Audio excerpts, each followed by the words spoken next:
Hello, everyone, and welcome to another installment of SteelBlue Roll Call, the place where we highlight the unique stories of those shaping our industry. Today, we're excited to bring you a conversation with two pivotal figures from within our very own SteelBlue family, Vic Hogan and Matt Smith. They each bring their unique insights and experiences from the front lines of our manufacturing plant. Vic serves as the plant manager of SteelBlue, an essential role that ensures the smooth operation of our manufacturing processes and the safety of our team. His leadership has been instrumental in driving efficiency and maintaining the high standards that our customers have come to expect from SteelBlue. On the other side, we have Matt Smith, our dedicated production supervisor. Matt's sharp eye for detail and commitment to excellence keeps our production line running smoothly. His unwavering focus on team motivation and safety aligns perfectly with SteelBlue's core values and culture. In their respective roles, Vic and Matt are at the heart of our operations. Their perspectives not only reflect the hard work that goes into every roll-up door and hallway system we produce, but they also embody the spirit of teamwork and dedication that forms the backbone of SteelBlue. Their stories will provide a unique look into the inner workings of SteelBlue, how we maintain safety at the forefront of our operations, foster our unique culture, and motivate our team to achieve the extraordinary. So without further ado, let's dive into our conversation with Vic Hogan and Matt Smith. Welcome, gentlemen. Thank you. I think I need a tissue. I've never heard such nice words. Thank you. I appreciate that. Actually, Vic, we're going to start with you. And so can you tell us a little bit about your role as a plant manager at SteelBlue and what your day-to-day life looks like? So today it's a little multifaceted. I think I wrote on my notes here is essentially to put everything into perspective.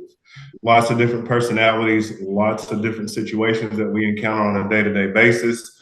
And my role, as I see it, is basically to, again, like I said, put everything into perspective, get everybody on board to understand the who, what, and more importantly, the why we do the things that we do and the manner in which that we do them. I usually get here before anybody else does, just kind of turn the lights on, make sure the building is up and running, and then just kind of wait for everybody to start showing up. And then when everybody shows up, it's pretty much showtime. So it's just being prepared to tackle whatever the production staff or production team may throw at me for the day. Awesome. First man in, last man out. But actually, the last man out is typically Matt. Oh, nice. Here he is, the last man out. And so, Matt, on your role as a production supervisor, what are some of your key responsibilities in day-to-day? So I would say I would start off by saying my main role is trying to make sure that the team has the resources that they need to do their job. That's where I try to start. And then a lot of what I do is communicating with the team in real time on any production demands, safety demands, or quality demands that we have going on, trying to get that information to them real time. Awesome. So can you both share how you ended up at SteelBlue and just what attracted you to this industry in the first place? I'll go first on this one. So it's actually a lengthy story and I won't go into it. So I'll cookie cutter it and say that I've been working in manufacturing for almost 20 years. And this is the role that I have been building to after probably 10 years in manufacturing. So the last 12, I have been in a supervisory role and have always had my eye on something, either what Matt is currently doing, or dare I have the opportunity to actually be the plant manager at a manufacturing facility. For me personally, it's okay, here's the chance to actually get to do what I want to do. I really like working with people. I really like helping people and seeing people be successful. And so I get to do that on a grander scale in this particular situation. Not to mention it's a startup, although we're trying to move away from that particular stigma. So just to be able to be a part of something from the ground up and be able to see it blossom into something that we all want to see, which is, again, the success of the company. So yeah, it's a little more detailed story than that. I will say the same for me. I've been in manufacturing and working in building components for 12 years. And then in 2019, I got a little bit of taste of the roll-up door industry. I got to see the ins and outs of it a little bit and kind of fell in love with it from there. And then SteelBlue kind of come close to home, and Vic sent me an invite to join his team, and there was not much hesitation after that. That's awesome. So now we've got the origin story going. Something that I think crosses both of your paths quite a bit is safety, one of the core values from SteelBlue. Can you both discuss the importance of safety in the plant and your industry in general, and maybe what sort of dangers are you also hoping to prevent?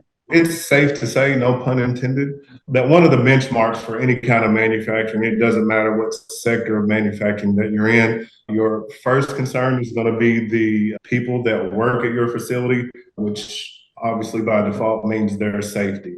So it plays a big part. Obviously, the cliche is you want people to come home or go home the same way that they came in. Yes, but here I try to put a little bit of a spin on it. The spin is somebody comes in and you can see on their face that they could potentially have a bad day. I'm leaning on the rest of their coworkers to recognize that and do the best that they can to pull them out of that. Obviously, we don't want to poke and prod into people's lives too much. However, if we can do something to brighten somebody's day, then it'll go a long way, not only for them personally, but obviously for promoting a safe environment as well. If somebody's got the weight of the world on their shoulders, then it can lend them to be distracted in what they're doing. And it only, as we all know, it only takes a second of a distraction before something bad can happen. Safety, again, is first and foremost. And we just want people to be aware of their surroundings, be aware of what they're doing, make sure that they're trained properly, and make sure that they're coaching their coworkers or anybody new that comes into the building and the safe way to do things. Not necessarily the right way, but definitely the safe way to do something. Yeah, safety is definitely a key component in the culture that we have here. And Vic just said, it not only falls on Vic's shoulders or my shoulders or the management team, but the team that we work with every day, every one of them take that responsibility on. And one of the things that we try to do is look at the processes, be a little bit proactive, and try to eliminate any hazards ahead of time. The less that they have to worry about being in an unsafe environment, the more productive and the better days that they can have. Interesting. So the biggest thing for me in my manufacturing experience is like you can have all of the policies and the procedures in place that you want, but it's really about the mindset of the people that's working on the production floor. So the biggest thing for us is going to be complacency. People do have the tendency, once they've been doing something repetitive for a while, I've always done it this way and nothing's ever happened, so I'm going to continue to do it this way. So the biggest hurdle for me that I've recognized, again, is getting people in the right frame of mind, getting people to buy in that the safety culture is really in their hands, and it's really about having the proper mindset and attitude towards safety in general. It's awesome. And how often in each of your daily lives is safety coming up in your day-to-day? Is it a day-to-day thing? Is it a week-to-week thing? New regulations and implementations and just maybe having to enforce some of these regulations that you guys have? Yeah, so we're growing rapidly, and it's not just a day-to-day, it's an hour-to-hour conversation that we're having with people on the right things, the safest way to do things, trying to think 3 steps ahead to prevent an injury or an accident. To say day-to-day, it's an ongoing conversation all the time. Especially with us moving into this new facility and acquiring newer pieces of equipment. So absolutely, it is a constant thing for us to always have on our mind. Interesting. And also now the new facility, you're in there. How has that move been for you all? Do you feel like it's up and running smoothly and you guys were at the forefront of that move? Go ahead, Matthew. Yeah, I think it's moving smoothly. It's nice to have some space to breathe, that's for sure. We're in a much bigger space. A lot of the safety dangers that we had at the last building, a lot of it was due to how tight it was. We now have space to drive forklifts and move things around and not worry as much of the tight spaces and stuff. But the move overall has been pretty smooth. Yesterday, we actually had a production record for the new building that tied a production record from the last building. That's incredible. I feel like every time I talk to somebody from the company, there's always a new production record being set. It's just a testament to them getting settled in. Obviously, new surroundings, new spaces, used to being right on top of each other, like Matt alluded to. And then just having the space to be able to function. So it's just about getting everybody settled in and just trying to get things as close to normal as they were at our previous location. But again, knowing that we have an opportunity to be bigger and better here. We do talk a lot about the production records, but I don't have the information in front of me. But we're getting close to 200 working days without an accident too, which is a big accomplishment as well. Something we're very proud of. Yeah, wow, that's huge. And I guess being proud of the growth that you guys have had when it comes to growing your team and that sort of team building side of things, what attributes do you look for in team members at the plant? So the desire to actually, and I just have to be honest here, just the desire to want to get up and come to work first and foremost. Okay. And I know Matt and I have conducted a lot of interviews, both separately and together, in our working history. And just one of the things that we've always stressed is, as silly as it may sound, like, will you come to work? If you come to work, then we'll take care of the rest. Okay. We'll make sure that you're working in a safe environment. We'll make sure you have the training you need. We'll make sure that you are aware of what you're doing. But just the biggest thing is getting people to come to work. Yeah, so piggyback on that a little bit, we're looking for people that are committed to what we're doing here and the cause that we're trying to do. We are really looking at building tomorrow today. That's kind of the mindset that we have, and we're pushing for that pretty hard. So the commitment to show up each and every day is what we're looking for. And then beyond that is the commitment to get better every day. Those are a few things that we're looking for. Interesting. And how do you both really keep your teams motivated and engaged, especially during like really challenging projects, the really hard deadlines? There seems to be, like I said before, like a sense of pride amongst everybody to actually hit these deadlines and exceed them. Does that come from you guys and your motivation of the team, or is that just inherently built into the people you bring in? We'll probably go with a little bit of both there. I know for me, one of the things that I've learned works well in a manufacturing environment is ownership. Okay. And so we tell them quite often that whatever SteelBlue is or to become, it really rests on you all's shoulders. So we give them a lot of what we'll call it artistic licensing. Okay. It's not a dictatorship or the joke of dictatorship I've heard a couple times. That's not the type of leadership or management style that I have or prefer to carry out, because that's not the way that I was done. So I tend to let people know up front, you have the ability, you have the voice, you are empowered to have ideas, to bring up ideas, implement them. If they don't work, then we go back to the drawing board. There are no stupid questions. Those things, and just to kind of almost attempting to brainwash them. That's how often we repeat that stuff. Because at face value, it's really hard, it would seem, for people to believe that. We've straight up asked people who have come from manufacturing situations before, what didn't you like about your previous work environment? One thing Matt and I are really good at is listening and taking people's input at heart, and then doing the best that we can to obviously remove those things that they didn't care for, and then implement the things that they feel worked for them. Yeah, I think the biggest motivating factor for everybody is there is a sense of pride in knowing that, like Vic said, what SteelBlue is to become is in each and every one of your hands. And they take that to heart with their safety goals, their production goals, and the quality goals.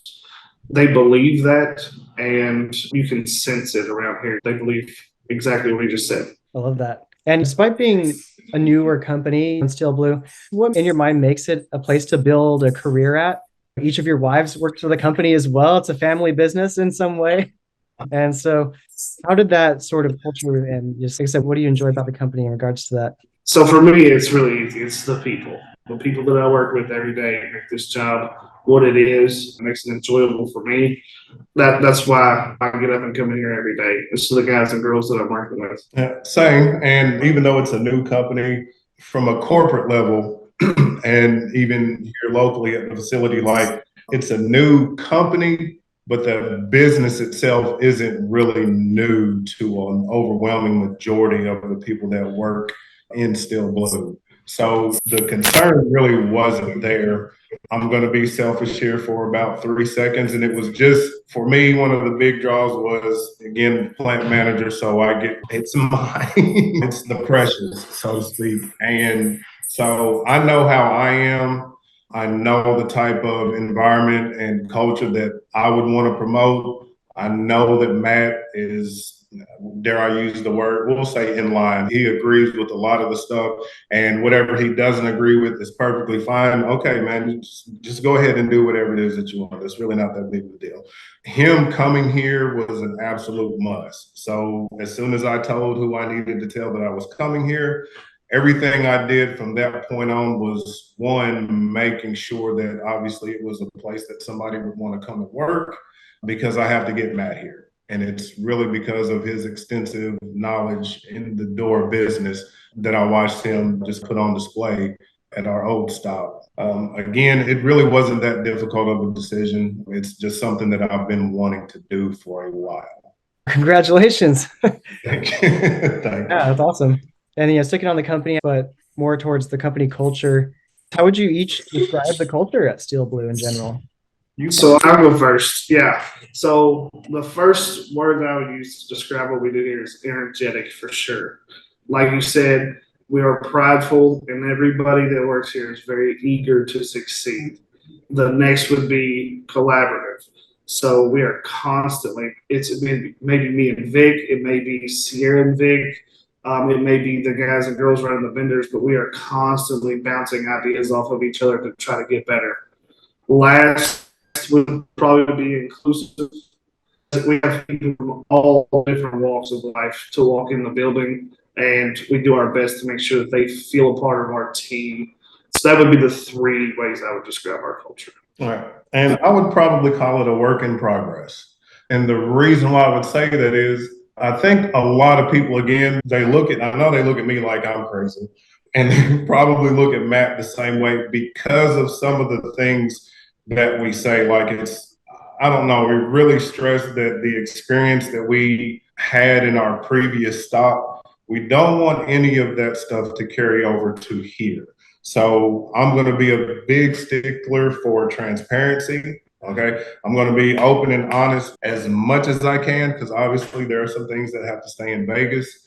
But that's just kind of how when I started to develop my own leadership style, I really found that when you were open and honest with people, regardless of how difficult the pill was to swallow, that they were able to swallow it.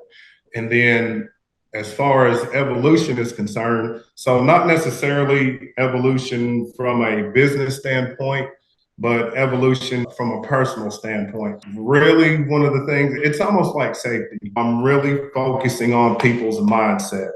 And the things that you think are a big deal, they're just really not. However, that person next to you, they are a big deal. So it's making sure that first and foremost, people are looking out for the person next to them, and everybody gets involved, to Matthew's point. When it goes to the transparency part of things, it's a major part of what we do. From the CEO down, one of the things that I really admire about the place is no one here is afraid to have the tough, difficult, or hard conversations. And everybody respects that, and that's how we have the trust in what we do here. It's incredible. And I was going to ask you guys next about the core values, but it seems like you touched on all of them. And so I guess to each of you, does one really stick with you more? And maybe have you like lived some of this yourself? Maybe like a story of experiencing like safety in the plant, or inclusion or evolution of the product, or inclusion of the people. I know we talked about transparency as well already. Yeah. So again, and that's probably going to, and all of these are pretty good. And obviously safety would be first by default, but it is just something about that transparency, because I can take transparency and I can incorporate the other three in that as well, from collaboration to inclusion to evolution. Just again, just by being open and honest, we have to work together. We have to communicate with each other. Your voice matters. It carries weight, and you need to believe in that. And the way that you see something today doesn't necessarily have to be the way that you see it tomorrow. So that's always going to be the one for me. And then again, like Matt said, being able to answer the tough questions, which the toughest question typically is why. And so again, and not having an issue with shying away from answering that question. So I would say when it comes to core values, the evolution side of things, I know one of the first conversations that I had was about embracing that ability to evolve with the times or to set the standard. And that's what I really like. I like to change things. I like to move things around. Like I'm getting better. The team around me is getting better. So that I would probably say that I like the evolution core value. Cool. Thank you. And with the company culture side still, how do you feel like the core values incorporates into the company culture, which then translates into essentially your team performance and just overall satisfaction amongst everybody?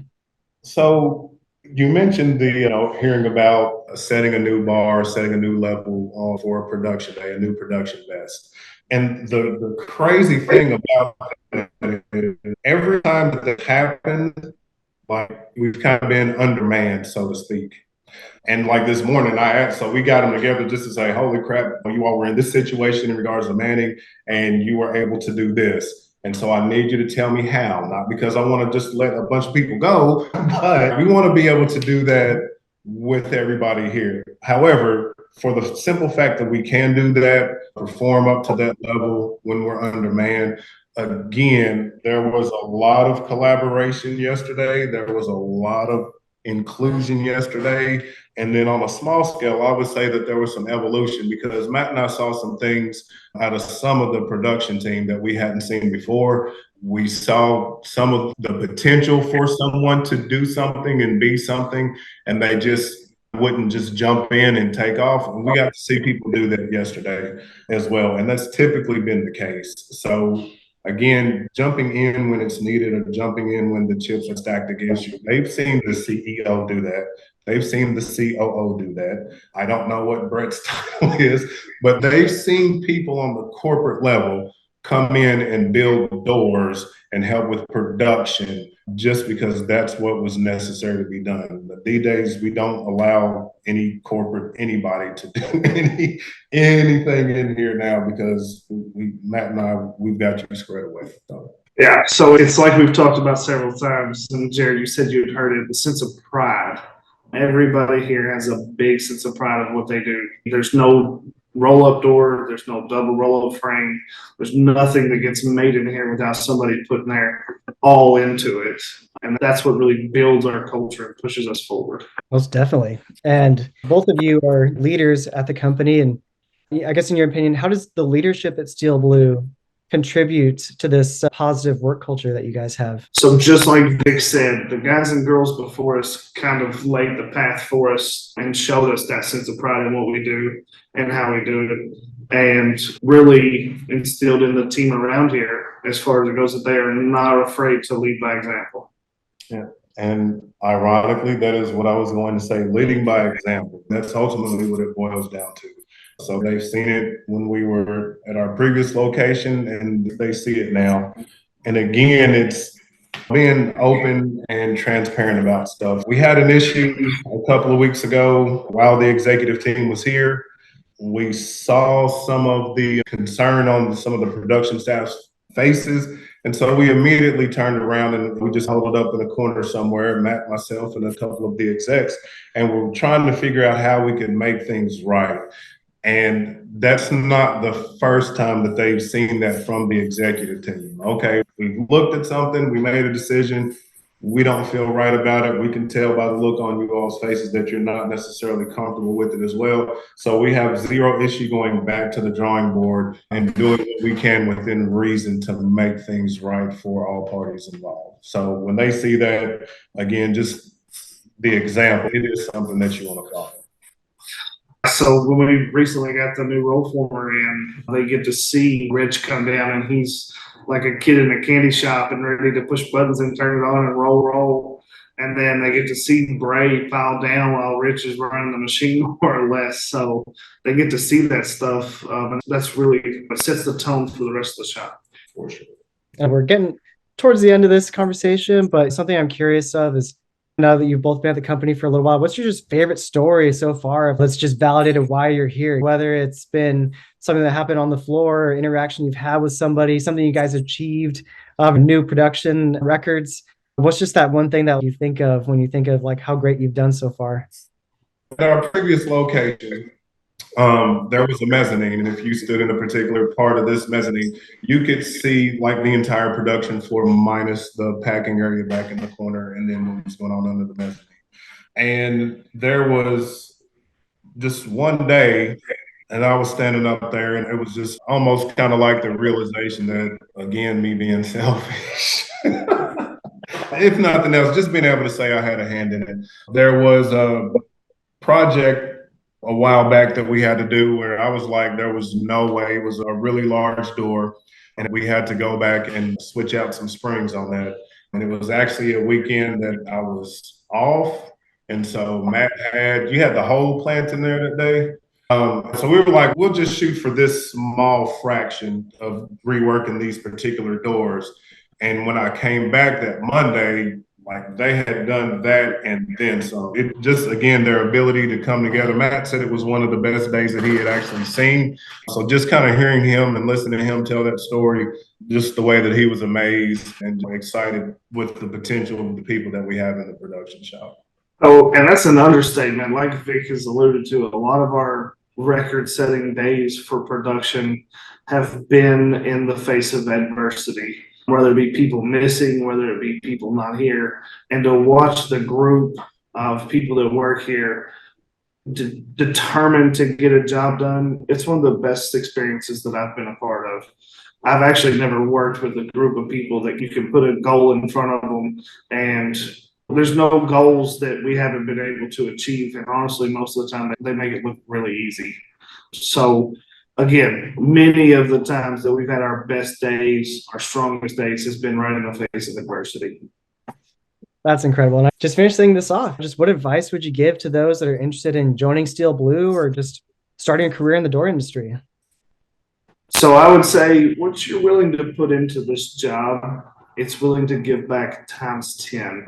And it was a very easy decision for me to come down here and work for SteelBlue because I know that whatever I give them, they're going to give back. So show the commitment. What you put into this job, you'll get out easy. And for me, the risk factor that may have been present when I first came on, that's gone. Not only is it gone, it's been gone for some time. Just the work is there. Our sales team, they're really good at what they do, and we're really good and getting better, at least, at backing up what they tell our customers every day. Awesome. Vic, Hogan, Matt Smith, thank you so much for your time. Thank you for everything you guys are doing. Excited to see all the records that you guys are going to break in the future too. Thank you so much. Right, thank you. I appreciate it.